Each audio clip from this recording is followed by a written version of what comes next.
Hi, magandang araw po sa inyong lahat for our bonus reading of the day. Ayan, nagbigay po ako ng bonus reading ha, kahit sobra pong madami po talaga akong ginagawa, pero hindi ko po kayo nakakalimutan. Kaya ito po talaga, no, tayo po ay talaga magbibigay ng fourth and bonus reading of the day. Okay? So, sige po, tingnan po natin. Ano kayang gagamitin kong baraha naman? Wait po, maghahanap tayo ng barahang gusto kong gamitin.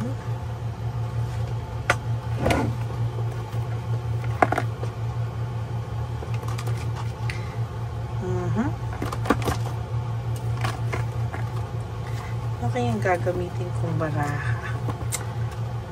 Parang...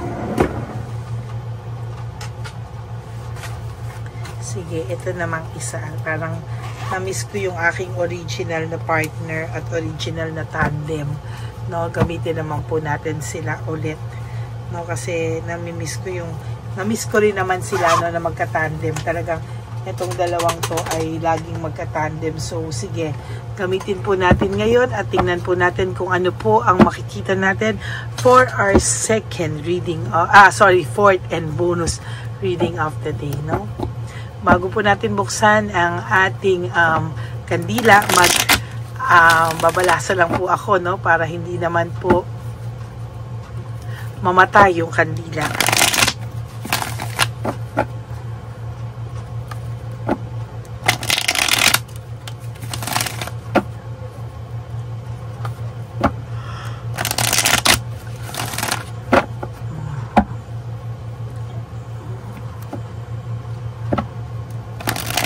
Pasensya na po ha, katatapos ko lang po kasing mag-insenso, kaya buti natapos ako at eto po, no, may ininsenso po kasi ako.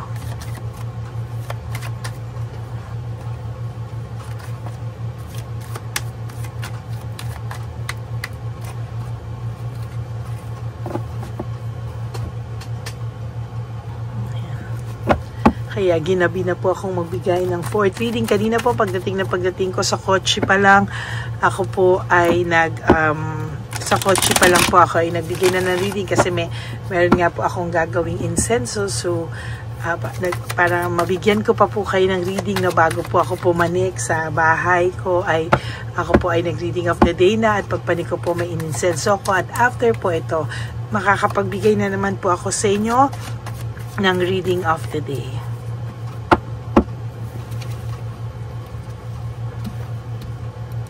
Pili po tayo ng 10. 1, 2, 3, 4, 5, 6, 7, 8, 9, 10, 11, 12. So, pili rin po tayo ng 12 cards dito kasi sumobra ako dito na-enjoy po akong kumuha. So, dito kukuha na rin po tayo ng 12 cards.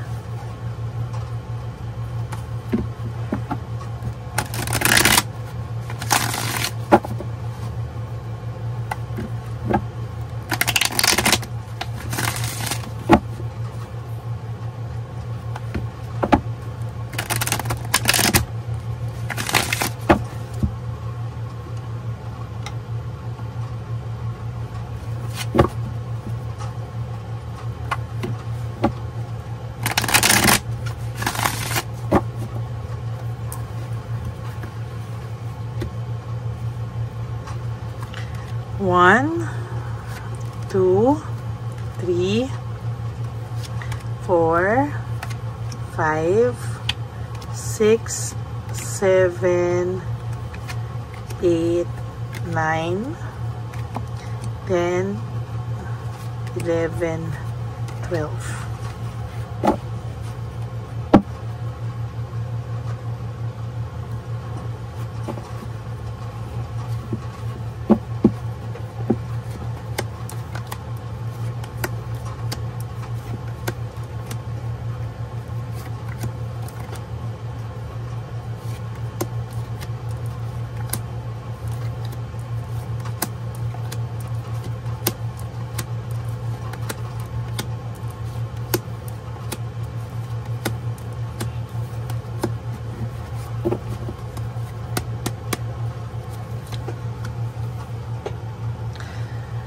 Sa nakikita ko po, maraming blessings. Okay, alam ko po. Salamat po sa pagpapaalala na wala pa pong kandila.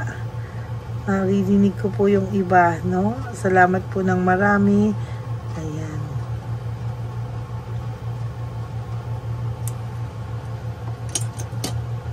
Sa nakikita ko po, meron pa ako nakikita ditong abundance, no? Marami ka pong blessings na darating and security, no?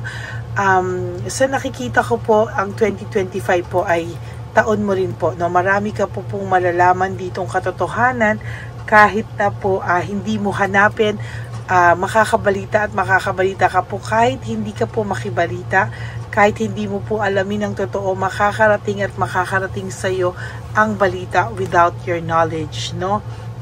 Hindi mo po alam bakit nakarating sa iyo, pero hindi mo po alam anong meron, no? Bakit lahat ay nakarating sa iyo, kung ano po ang mga totoong reasons ng kanyang pag-alis, no? Kasi po most of the time po, no, ang pag-alis ng taong ito ay hindi naman po niya sinabi sa iyo yung katotohanan, ano? So malalaman mo po ang lahat ng katotohanan sa pag-alis ng taong ito, whether you like it or not. Malalaman mo po talaga dito, no, ang lahat-lahat po ng kailangan mong malaman. Napakadami niya pong unresolved issues and emotional baggage. At ito talagang pasok ng taon na to. Mararamdaman niyo naman din po, no, sa energy ng ating mga readings na talagang medyo mabigat po, no. Kanina nga po yung third reading of the day ay napakabigat, no. Nag-cleansing na lang muna ako bago ako gumawa ng aking insenso. At talagang sa nakita ko po ay ang bigat po ng pakiramdam nitong person na to, no? Pero magaling pong umarte ang taong ito. Pag feel niya pong umarte at feel niya po na wag ipakita sa kahit kanino, kayang-kaya niya po. Pero may mga times din po na mahahalata siya ng ibang tao. May mga times din po na nakakapagsalita ito ng mga pangangamusta or whatsoever, no? Pero sa totoo lang po, ang sasabihin ko po sa inyo, ha, ang taong ito po ay nakakaramdam ng totally, no? Para po siyang may emotional baggage na dala-dala. Sabi ko nga po kanina, pagising pa lang ng taong ito, no, hanggang matulog, talagang yan po ang nakikita ko sa kanya. Hindi niya po gusto na magkaroon ka ng new venture, ng prosperity. Hindi niya po gusto magkaroon ka ng bagong buhay na malayo sa kanya. Hindi niya po gusto na magkaroon ka ng hindi niya po gusto, no, na ikaw po ay kahit papano ay makaramdam ng kaginhawahan. Kasi po, pag nangyari po yan, makakalimutan mo po siya totally, no, and ayaw niya nga pong makalimutan mo siya. As a matter of fact, ito pong taong to ay nangangarap na sana ay hindi ka po makamove on at sana hanap-hanapin mo daw po siya, no? Sana po ay kahit papano ay umaasa po yung tao na to na hindi ka po makamove on sa kanya, no? Na lahat po ay totally ay maging parang pareho po kayo ng nararamdaman. Yun po ang gusto nitong taong tong maramdaman. Pero sa totoo lang po, sa nakikita ko po, no, medyo mahihirapan po itong taong tong matanggap talaga pag ikaw po ay nagkaroon ng iba, no? Yung nga lang pong nakikita niya na masaya ka or nakasurvive ka or nakakasurvive ka sa everyday na buhay mo nang hindi mo alam, hindi niya alam paano ka nakaka-move on, paano ka po sa lahat, no, sa nangyayaring ito ay hindi niya po alam o paano ba ang gagawin niya, no? Kasi sa nakikita ko po, ang taong ito talaga ay may matinding pinagdadaanan sa ngayon, ano? Hindi man po siya umaamin sa iyo, pero there will come a time na itong taong ito talaga ay mahihirapan po talaga, and totally ang taong ito po ay iiyak talaga siya, no? Pagdating ng araw na malaman niya na ikaw ay may iba na, naka-move on ka na, no? Parang hihintayin niya po, no? Hihintayin niya po talaga yung pagkakataon na hindi ka po makamove on sa kanya or mamiss mo siya, hihintayin niya po yun yung pagkakataon na yun na mamiss mo siya, mamiss ka niya. At technically po, siya po kasi nakakamiss sa'yo ng sobra. No, siya po yung nakakamiss sa'yo ng sobra. Ayaw niya po na mabalitaan na hindi mo na siya namimiss, hindi mo na siya hinahanap. Kasi ngayon po yung buhay niya po, very dissatisfied po siya sa buhay niya and lack of inner joy. No? Ang taong pong ito ay nakakaramdam ng matinding dissatisfaction or matinding wala po siyang nararamdaman na totoong happiness or yung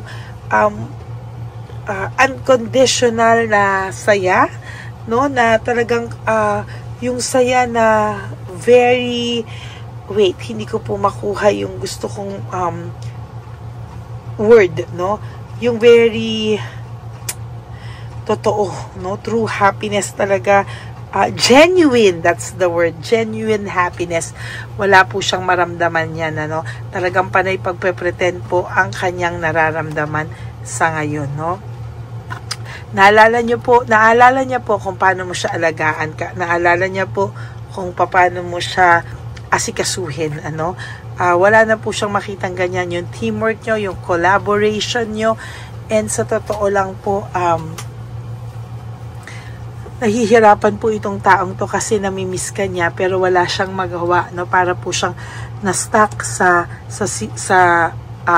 danger zone, parang ganun sasabihin ko, no, na parang pakiramdam niya habang tumatagal siya, lalo po siyang naiipit sa sitwasyon, lalo po siyang nababaon sa sitwasyon niya, no.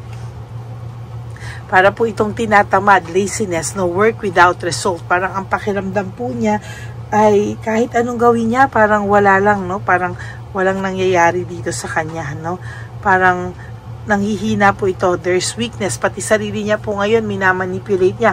Pati po yung sarili niya, kinukumbinsi niya na okay lang siya, no?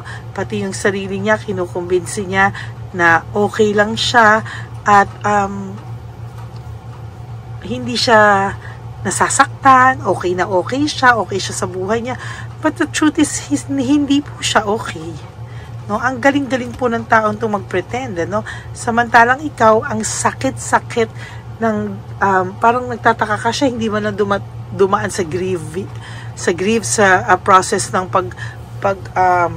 pag-iyak, process ng denial stage o yung process ng broken hearted, no, parang feeling mo agad successful agad siya, masaya agad siya, syempre siya yung nanloko no, pero hindi po, sa'yo po pa-end na po yung phase na to, siya naman po yung magsisimula sa phase na to, no, at sa nakikita ko po mas magiging maayos ka na po sa susunod, samantalang siya ay makakaramdam siya ng matinding emptiness, no. For 2025, no, pipilitin niya po talagang makamove on, pipilitin niya po lahat, no, pero there will come a time that hindi niya na po yan kakayanin, no, bibigay po ang taong ito, no. Naisip ka pa po niya, may pagmamahal pa po siya sa'yo, naiisip ka pa po niya, pero parang hindi niya po matanggap, no, na pampakiramdam niya hindi mo na siya mahal at nag-move on ka na sa buhay niya. Nagpapanik po ito kasi ang pakiramdam niya talaga is wala ka na sa kanya ng tuluyan, ano? Ang pakiramdam niya na wala ka na sa kanya ng tuluyan. Bored na bored po ito sa buhay niya ngayon, ano? Hindi niya po alam kung ano po ang mga gagawin niya para sumaya po siya. Hindi niya po alam kung anong gagawin niya kasi panay conflict po. For those of you na meron pang third party, panay conflict po sila, no? Away dito, away doon, away sila araw-araw dahil yung third party ay may insecurity, no? Na-insecure po siya sa'yo whether kilala ka niya o hindi. Alam po niya na hindi siya ang mahal, no? Nahalata niya po lahat yan at sa totoo lang po ay hindi niya po maintindihan ang kanyang nararamdaman. Nakikita niya po ang person niyo na nagse-self-pity, malungkot, matamlay. Siya po, nakikita niya po yun kasi kasama niya po lagi. Kahit po mag-pretend po yung person niyo, ay talaga pong kahit po siya ay mag-pretend, nakikita niya po ang paghihirap niya ngayon, ano. Nakikita niya po na hindi ito tama, no, dahil may karelasyon ka, supposedly masaya ka, pero hindi, no. And for some of you na wala na po yung third party, nakikita po ito ng mga tao, mga kaibigan niya, pamilya niya, na malungkot po siya, no, at hindi niya po maitatanggi yan sa sarili niya, no. Ayun, no, pareho po, boredom, talagang Ace of Wands, no, in reverse. Talaga pong meron siyang boredom na nararamdaman, meron po siyang lack of passion na nararamdaman, no.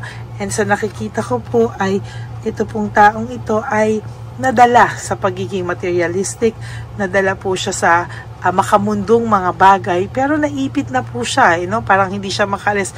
Alam niya pong hindi tama yung choices niya sa buhay. This person is very, very confused actually, no? Confused po ang taong ito, at pakiramdam niya po bibigay siya anytime dahil siya po ay overstress, burnout, no? Parang sukong-suko po siya sa buhay ngayon, ano? Ang pakiramdam po niya anytime talaga siya ay susuko, no?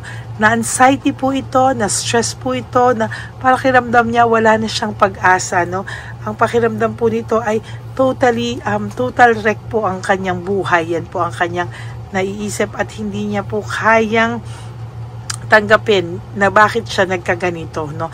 Na napakasaya niya sa'yo, pero iniwanan kanya, leaving home, moving forward, umalis siya sa kung saan man kayong dalawa, no? Umalis po siya, at ayan na, no? Talagang totally hindi na po siya mapalagay, at talagang dito niya po nararamdaman at nararanasan yung kanya pong pagsisisi, no, sa pag-iwan niya sa'yo, no. Ayan po, naiisip ka niya, there is this resentment, no. Taong to ay kahit paano gusto niya ng forgiveness, no, pero may desire to reconcile siya, pero wala po siyang balak ngayon na ibaba ang kanyang pride, no. Kasi po, ayan, no, iniwan ka daw niya, naggawa daw siya ng desisyon, pero yan po ay kanyang pinagsisihan. Yan kasi, yan, oh.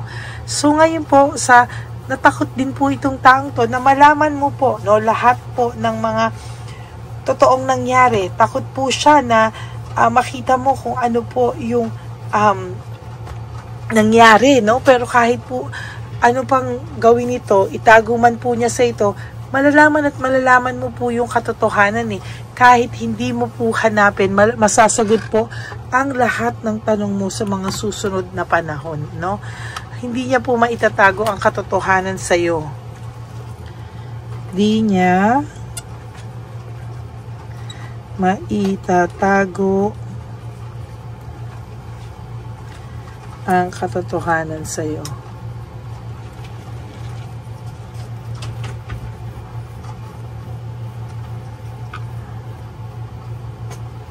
Malalaman